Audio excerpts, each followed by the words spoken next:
എന്താണ് കൺസ്ട്രക്റ്റിവിസം? ഇതൊരു പ്രധാനപ്പെട്ട സൈദ്ധാന്തിക വീക്ഷണമാണ്. ലളിതമായി പറഞ്ഞാൽ, അറിവ് നിർമ്മിക്കപ്പെടുന്നു. ആളുകൾ അവരുടെ സ്വന്തം അനുഭവങ്ങളിലൂടെയും ലോകവുമായുള്ള ഇടപെടലുകളിലൂടെയുമാണ് അറിവും യാഥാർത്ഥ്യബോധവും നിർമ്മിക്കുന്നത് എന്ന് കൺസ്ട്രക്റ്റിവിസം വാദിക്കുന്നു. അതായത്, അറിവ് നിർമ്മിക്കപ്പെടുന്നത് ആളുകൾ അവരുടെ സ്വന്തം അനുഭവങ്ങളിലൂടെയും ലോകവുമായുള്ള ഇടപെടലുകളിലൂടെയുമാണെന്ന് കൺസ്ട്രക്റ്റിവിസം പറയുന്നു.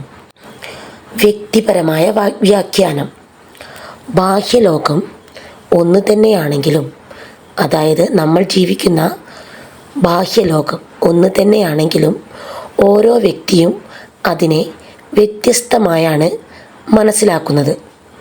യാഥാർത്ഥ്യമെന്നത് ഓരോരുത്തരുടെയും മനസ്സിലെ വ്യാഖ്യാനമാണ്.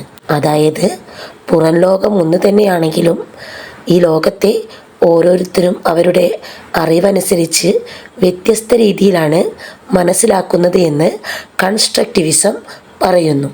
കൺസ്ട്രക്റ്റിവിസം ഉപയോഗിക്കുന്നത് വിദ്യാഭ്യാസ മനഃശാസ്ത്രം അഥവാ എഡ്യൂക്കേഷൻ സൈക്കോളജിയിലും കൗൺസിലിങ്ങിലുമാണ്.